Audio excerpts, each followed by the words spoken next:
Hello commerce graduates, welcome back to the channel guys. और आज जैसा कि आप देख सकते हैं हम आपकी इलास्टिसिटी ऑफ सप्लाई के टॉपिक के साथ स्टार्ट करने वाले हैं। ठीक है, इससे पहले हमने इस यूनिट के जितने भी टॉपिक्स थे like demand, supply, elasticity of demand and all, ये सब कवर किया है। तो नहीं देखा है तो प्लीज देख लेना, यूनिट 3 का वन शॉट मिल जाएगा, वहां पे सब कुछ कवर है। तो चलो आज हम स्टार्ट करते हैं इलास्टिसिटी ऑफ सप्लाई से कि इलास्टिसिटी ऑफ सप्लाई क्या होता है। सप्लाई पढ़ चुके हैं, इलास्टिसिटी ऑफ सप्लाई बहुत इंपॉर्टेंट टॉपिक है। जैसे बेटा तुमने लॉ ऑफ सप्लाई पढ़ा था ना, ठीक है, जहां पे तुमने देखा कि प्राइस और सप्लाई के बीच में क्या होता है, डायरेक्ट रिलेशन होता है। सप्लाई बढ़ती है, सॉरी प्राइस बढ़ता है, सप्लाई बढ़ती है, प्राइस गिरता है, सप्लाई गिरती है, पढ़ा था हमने। ठीक है, अब हम आते हैं इलास्टिसिटी ऑफ सप्लाई पे। लॉ ऑफ सप्लाई हमें सिर्फ डायरेक्शन बताता है, किस अमाउंट से, किस क्वांटिटी से प्राइस बढ़ता है, किस क्वांटिटी से सप्लाई बढ़ती है, ये हमें नहीं पता था। ये हमें बताता है तुम्हारा elasticity of supply. Just like जो हमने इलास्टिसिटी ऑफ डिमांड पढ़ा था, वैसा ही कुछ तुम्हारा इलास्टिसिटी ऑफ सप्लाई भी होने वाला है। तो चलो सबसे पहले मीनिंग के साथ कंफर्म करते हैं कि क्या है। देखो, इलास्टिसिटी ऑफ सप्लाई मतलब डिग्री ऑफ रिस्पॉन्सिवनेस। जैसे हमने उसमें पढ़ा था लॉ ऑफ सप्लाई ऑफ के पहले जो हमने पढ़ा था डिमांड में, है ना, इलास्टिसिटी ऑफ डिमांड में भी हमने सेम कॉन्सेप्ट पढ़ा कि रिस्पॉन्स कितना करती है तुम्हारी demand due to change in the price. वैसे ही तुम्हारा सप्लाई का भी है, कितना डिग्री ऑफ रिस्पॉन्स करती है तुम्हारी क्वांटिटी सप्लाइड कमोडिटी की to a change in its price. मतलब जब कमोडिटी का प्राइस में बदलाव आता है तो उस कमोडिटी की जो सप्लाई है वो कितनी डिग्री से, मतलब कितनी क्वांटिटी से रिस्पॉन्स करती है, उसे हम बोलते हैं इलास्टिसिटी ऑफ सप्लाई। और यहाँ पे तुम्हारे बाकी सारे फैक्टर्स रहेंगे कांस्टेंट। तो ये बिल्कुल मत भूलना, जैसे वो कांस्टेंट है तुम्हारी लाइफ में, वैसे यहाँ पे ये सारी चीजें भी कांस्टेंट रहने वाली हैं। ठीक है, in other word it shows how much the supply of good change when it's price change. मतलब भाई जब प्राइस चेंज होता है ना, तो कितनी सप्लाई चेंज होती है, ये मेरा इलास्टिसिटी ऑफ सप्लाई मुझे बताता है। क्लियर है? व्हाट इट इंडिकेट्स, ये क्या इंडिकेट करेगा कि कितने सेंसिटिव है प्रोड्यूसर चेंज प्राइस को लेके।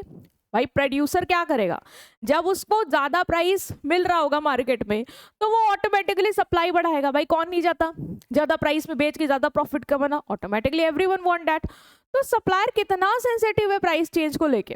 दूसरा, whether supply chain more less और in the same proportion as price. मतलब जितना प्राइस बढ़ा, लाइक प्राइस 10% बढ़ा, क्या सप्लाई भी 10% से बढ़ी, या सप्लाई 20% से बढ़ी, या सप्लाई सिर्फ 5% से बढ़ी। मतलब क्वांटिटी क्या है, डिग्री ऑफ रिस्पॉन्सिवनेस क्या है मेरी सप्लाई का due to change in the price of the commodity. ठीक है, while keeping other factor constant is known as elasticity of supply। Clear है?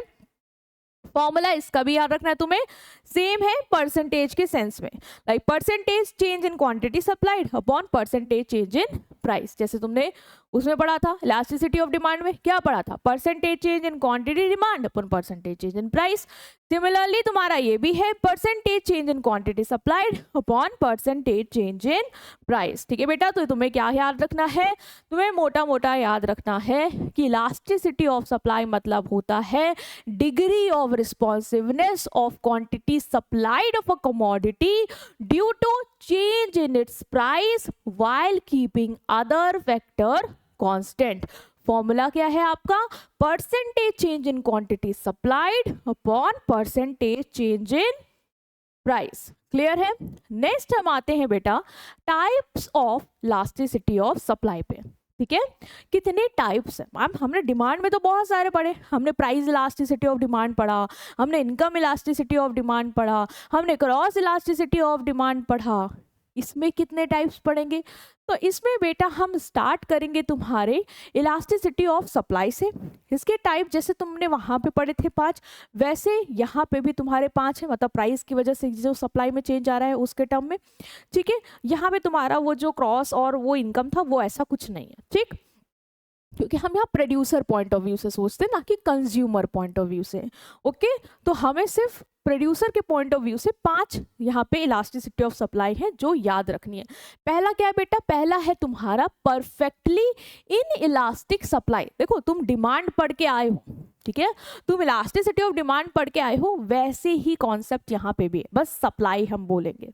ठीक है, बोल रहा परफेक्टली इन इलास्टिक सप्लाई, मतलब सप्लाई क्या है, इन इलास्टिक। इन इलास्टिक मतलब मैम, मतलब ये मैम कि प्राइस की वजह से, प्राइस जैसे मैंने इलास्टिक का एग्जांपल दिया था ना तुम्हें, तो प्राइस की वजह से, प्राइस के खींचने की वजह से, चेंज होने की वजह से मेरी सप्लाई में कोई चेंज नहीं आ रहा है, क्योंकि वो इन इलास्टिक है, मतलब इलास्टिसिटी तो उसमें है ही नहीं, फ्लेक्सिबल तो बिल्कुल है ही नहीं कि प्राइस की वजह से वो थोड़ा बदल रही हो, वो तो इन इलास्टिक आप बोल रहे हो। और दूसरा बोल रहे हो कि परफेक्टली इन इलास्टिक है, मतलब जरा सी भी इलास्टिसिटी की गुंजाइश नहीं है, बिल्कुल परफेक्ट इन इलास्टिक, मतलब प्राइस के बदलने से मेरे सप्लाई में कोई चेंज नहीं आ रहा होगा।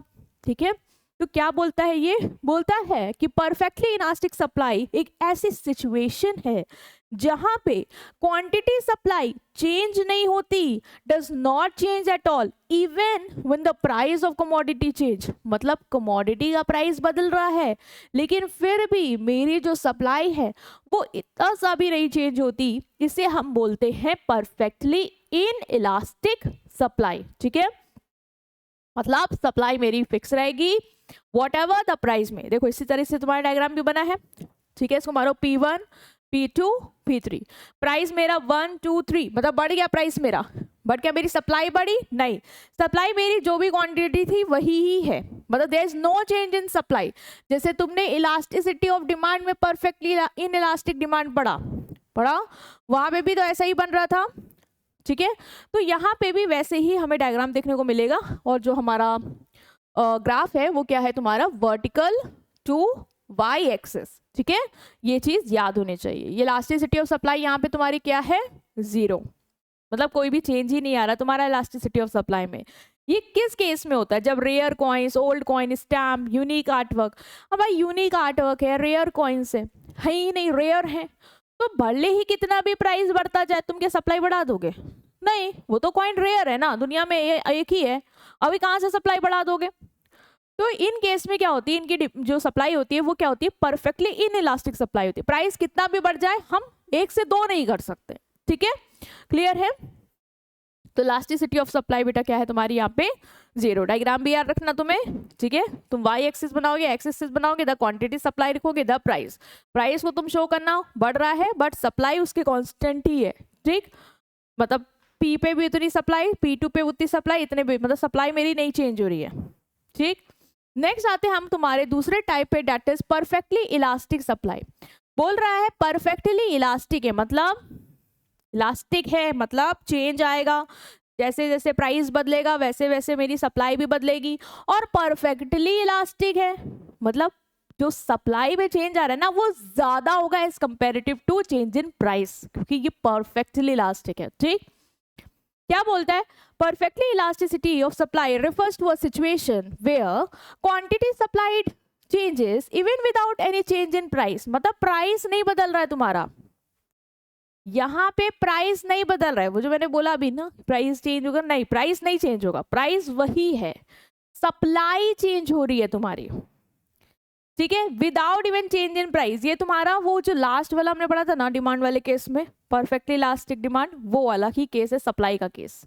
ठीक है, यहाँ पे तुम्हारा क्या हो रहा है, प्राइस नहीं बदल रहा है फिर भी सप्लायर अपनी सप्लाई बढ़ाता जा रहा है, ऐसा क्यों। ठीक है, क्योंकि ये परफेक्टली इलास्टिक सप्लाई है, price remain constant but producer are willing to supply any amount, कितना भी अमाउंट प्रोड्यूसर रेडी है सप्लाई करने के लिए, भले ही प्राइस कांस्टेंट है, प्राइस नहीं चेंज होता यहाँ पे, मतलब डिमांड इलास्टिक है, वो भी परफेक्टली इलास्टिक, मतलब प्राइस वही का वही है लेकिन सप्लाई मेरी बढ़ती जा रही है।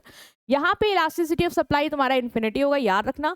बोल रहा है कि ये अ वेरी स्मॉल और 0 चेंज इन प्राइस, प्राइस में जरा सा भी चेंज आए या 0 कोई भी चेंज ना आए फिर भी तुम्हारी सप्लाई जो है वो बढ़ती जाती है बहुत ज्यादा तेजी से, लार्ज क्वांटिटी में सप्लाई बढ़ती है। यहाँ पे जो डायग्राम बनेगा बेटा याद रखना, तुम हॉरिजॉन्टल सप्लाई कर्व बनाओगे, horizontal supply curve parallel to X axis. ठीक है, ये डायग्राम आपको याद रखना है, एक्स वाई, और जो तुम्हारा यहाँ पे प्राइस लिखोगे, क्योंकि प्राइस तुम्हारा क्या है, प्राइस तुम्हारा कांस्टेंट है, प्राइस नहीं चेंज हो रहा है बट तुम्हारी सप्लाई उस प्राइस पे लगातार बढ़ती जा रही है। ठीक है, तो तुम हॉरिजॉन्टल टू एक्स एक्सिस बनाओगे, वहां पे वर्टिकल टू वाई एक्सिस। ये डायग्राम आपको आना चाहिए, बिल्कुल दिमाग में आपके छप जाना चाहिए। तो प्राइस मेरा 10 था, तो हम 100 सप्लाई कर रहे थे, प्राइस मेरा आज भी 10 है बट मैं 150 सप्लाई कर रही हूँ। इसका मतलब यहाँ पे सप्लाई क्या है, परफेक्टली इलास्टिक है। प्राइस ना चेंज होने के बाद भी सप्लाई जो है वो हमारी चेंज हो रही है। नेक्स्ट आएगा बेटा तुम्हारा रिलेटिवली इलास्टिक सप्लाई। क्या है, रिलेटिवली इलास्टिक सप्लाई, एक type of elasticity of supply का है। मतलब ये ऐसी सिचुएशन है जहां पे क्वांटिटी सप्लाई चेंज होती है more than proportionately in response to price. मतलब प्राइस के रिस्पॉन्स में तुम्हारी जो क्वांटिटी सप्लाई है वो ज्यादा क्वांटिटी से क्या हो रही है, बढ़ रही है। ठीक है, इसे बोलते हैं रिलेटिवली इलास्टिक सप्लाई। मतलब सप्लाई तो इलास्टिक है। ठीक है, तो यहाँ पे तुम्हारा डायग्राम कैसे बनेगा, इस तरीके से याद रखना। यहाँ पे आपका जो डायग्राम बनेगा, एक्स एक्सिस बनाओगे, वाई एक्सिस बनाओगे, थोड़ा सा जीरो से ऊपर लेके जाओगे और इस तरीके से आप बनाओगे, क्योंकि सप्लाई में जो चेंज है वो ज्यादा है एज कंपेरेटिव टू प्राइस। तुम्हें डायग्राम बस दिमाग में सेट कर लेने अपने। ठीक है, जैसे तुम्हारा प्राइस मान लो 30 kg था, तो तुम सप्लाई कितनी कर रहे थे, 100। प्राइस थोड़ा सा ही बढ़ा, 40% हुआ, तुमने अपनी सप्लाई 150 से बढ़ा दी। तो अगर हम देखें तो इलास्टिसिटी ऑफ सप्लाई तुम्हारी सॉल्व करने पे कितनी आ रही है, 1.5। मतलब 1 से ज्यादा। इलास्टिसिटी क्या है, 1 से ज्यादा है। इसका मतलब मोर इलास्टिक है supply as comparative to price. Price में कम चेंज आने के बाद भी सप्लाई में क्या आ रहा है, ज्यादा चेंज आ रहा है, मोर इलास्टिक सप्लाई है। ठीक है, क्योंकि ग्रेटर देन 1 है। अगर हम देखिए प्राइस में कितना परसेंटेज चेंज आ रहा है, तो हम क्या करेंगे, प्राइस का परसेंटेज चेंज निकालेंगे। चेंज इन प्राइस तुम्हारा 10 का है, अपॉन जो तुम्हारी इनिशियल क्वांटिटी है इंटू 100 करोगे। ठीक है, इसको सॉल्व करोगे 33% समथिंग।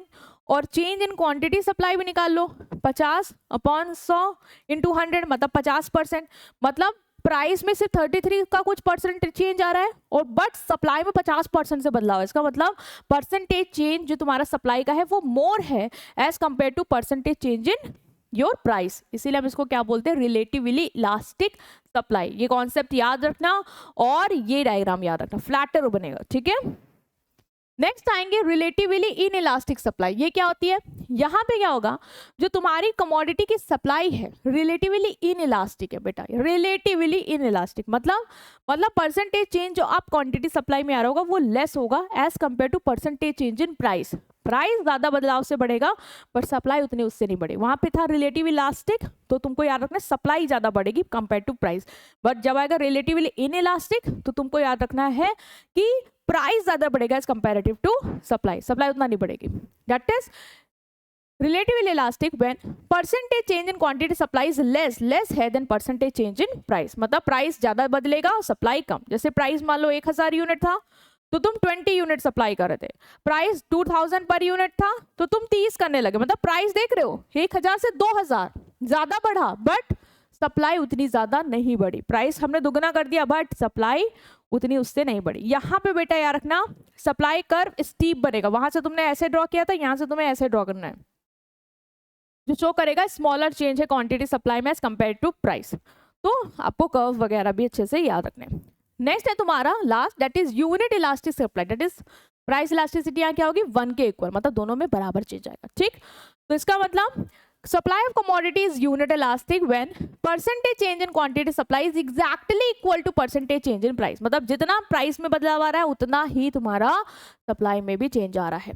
प्राइस तुम्हारा 10 से 15 हुआ, ठीक है, मतलब 50% बढ़ा, और सप्लाई तुम्हारी 20 से 30 हुई, मतलब 50% बढ़ी। इसका मतलब percentage change in supply and percentage change in price is same. ठीक, और यहाँ पे जो आपका कर्व बनेगा वो 0 से स्टार्ट होगा और इस तरीके से बनाना। मतलब तुमने वहां देखा एक ऐसे बना एक ऐसे बना, तो तुम्हें सारे कर्व याद रखने, एक ऐसे बना और एक ऐसे बना, सब तुम्हें दिमाग में होने चाहिए। और सबके कर्व तुम जब पेपर में करके आओगे ना तो बना के भी आओगे, नंबर मिलेंगे इसके। ठीक है, तो ये था हमारा तुम्हारा लास्ट। ठीक है, स्ट्रेट लाइन थ्रू ओरिजिन पास होगी। तो हमने कितने कितने पढ़े, हमने तुम्हारा सबसे पहले परफेक्टली इन इलास्टिक से स्टार्ट किया था, जहां मैंने बोला था कि change in price does not cause change in supply. Price में बदलाव आएगा लेकिन सप्लाई में कोई चेंज नहीं आएगा। इलास्टिसिटी 0 थी, वर्टिकल टू वाई एक्सिस। फिर था मेरा परफेक्टली इलास्टिक, जहां पे सप्लाई में बहुत चेंज आएगा at a given price but price में कोई बदलाव नहीं आएगा। इन्फिनिटी था, मतलब हॉरिजॉन्टल टू एक्स एक्सिस। ठीक, फिर हमने पढ़ा यूनिट इलास्टिक, देख लो जहां पे दोनों का बराबर होगा। जहां बोलेगा मोर देन यूनिट इलास्टिक या रिलेटिवली इलास्टिक, इसका मतलब परसेंटेज इलास्टिक बोल रहे ना, इसका मतलब सप्लाई में ज्यादा चेंज है एज कंपेयर टू प्राइस। और जब बोले relatively in elastic that is less than unit elastic, तो तुम्हें याद रखना है इसकी परसेंटेज चेंज जो सप्लाई में है वो स्मॉलर है, कम है एज कंपेयर टू प्राइस। तो नाम से ही तुमको समझना है, ठीक है, नाम ही तुम्हें सब क्लियर कर देगा, तुम्हें फोकस करना है अपने कॉन्सेप्ट पे। अब आते हैं बेटा हम कि इलास्टिसिटी ऑफ सप्लाई को कौन कौन से फैक्टर्स हैं जो डिटरमाइन करते हैं, ठीक है।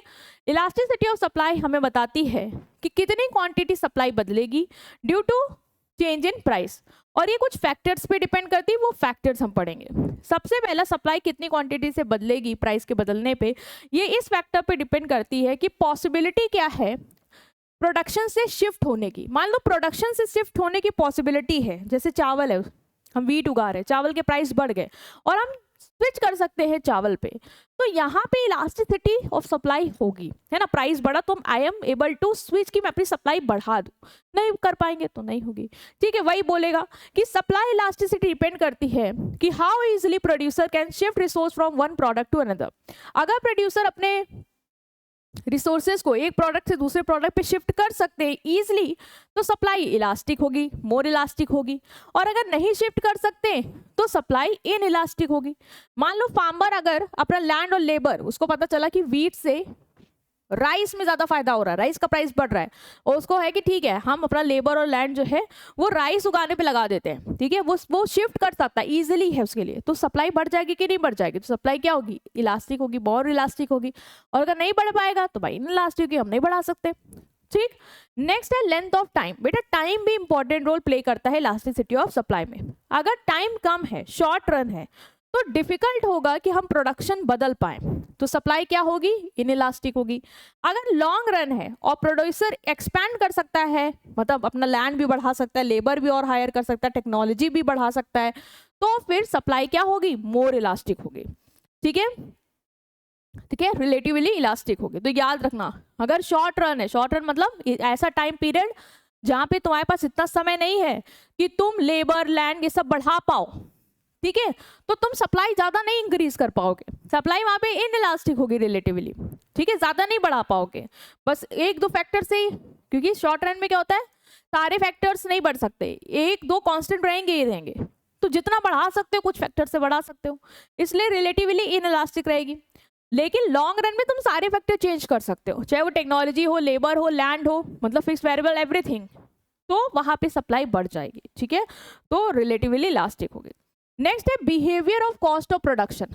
कॉस्ट ऑफ प्रोडक्शन का क्या बिहेवियर है, मतलब अगर increase in output cause small increase और fall in cost supply will elastic. जैसे मैंने प्रोडक्शन बढ़ाया, उसकी वजह से मेरी कॉस्ट कम बढ़ी, ठीक है, या नहीं बढ़ी, तो क्या होगा, तो हम सप्लाई बढ़ा सकते हैं, क्योंकि मुझे नुकसान तो हो नहीं रहा कि कॉस्ट बढ़े तो प्रॉफिट कम होगा, तो हम सप्लाई बढ़ा लेंगे। बट मानो अगर मुझे ज्यादा आउटपुट बनाना है बट मेरी उसकी वजह से बहुत कॉस्ट बढ़ जाएगी, तो सप्लाई हम क्यों बढ़ाएंगे, तो सप्लाई क्या होगी इस केस में, इनइलास्टिक होगी। Next is nature of commodity produce. कैसा कमोडिटी तुम प्रोड्यूस कर रहे हो, उसका नेचर क्या है, ये भी इफेक्ट करेगी कि सप्लाई इलास्टिक होगी या इनइलास्टिक। मान लो तुम ड्यूरेबल गुड्स बनाते, जैसे कार, मशीन, जो लंबे समय तक यूज हो सकते हैं, चलेंगे, खराब नहीं होंगे, तो उनकी सप्लाई क्या होगी, रिलेटिवली इलास्टिक होगी, हम इंक्रीज कर सकते हैं, है ना। ऐसा तो है नहीं कि वो सड़ जाएगा, नहीं सड़ेगा, वो तो सस्टेन कर सकते हैं, क्योंकि उसको स्टोर करेंगे, एडजस्ट कर लेंगे। लेकिन जो पेरिशेबल गुड है लाइक मिल्क, वेजिटेबल, जो हम स्टोर नहीं कर सकते हैं, तो उनकी सप्लाई क्या होगी, इनइलास्टिक होगी। फालतू में इतना सारा बना के क्यों रखना, हमें क्यों बढ़ानी, कि मान लो प्राइस बढ़ गया हम सप्लाई बढ़ाए डाल रहे हैं, खराब हो जाएगा ना। तो हमें कोशिश करनी है कि उतना ही बनाए जितना हो सकता है, सही, जितना हम सस्टेन कर सकते हैं, तो ये भी तुम्हारा इफेक्ट करेगा, ठीक है बेटा। रिस्क टेकिंग भी है यहाँ पे, थोड़ा सा कट गया है, याद रखना। अगर एंटरप्रेन्योर रिस्क लेंगे तो सप्लाई इलास्टिक होगी, नहीं लेना चाहेंगे तो सप्लाई इनइलास्टिक होगी, ठीक है। तो ये था तुम्हारा इलास्टिसिटी ऑफ सप्लाई का कॉन्सेप्ट। आई होप आप समझ पाए हो। स्टिल कोई भी डाउट रहेगा कमेंट सेक्शन में पूछना, वीडियो को लाइक करना, चैनल को सब्सक्राइब करना, और आएगा तुम्हारा यूनिट 3, उसको देखना मत भूलना। और जल्दी से हम प्रोडक्शन और कॉस्ट को भी कंप्लीट करेंगे। सो स्टे कनेक्टेड, चैनल को सब्सक्राइब करो, वीडियो को लाइक करो। See you in next video. Thank you.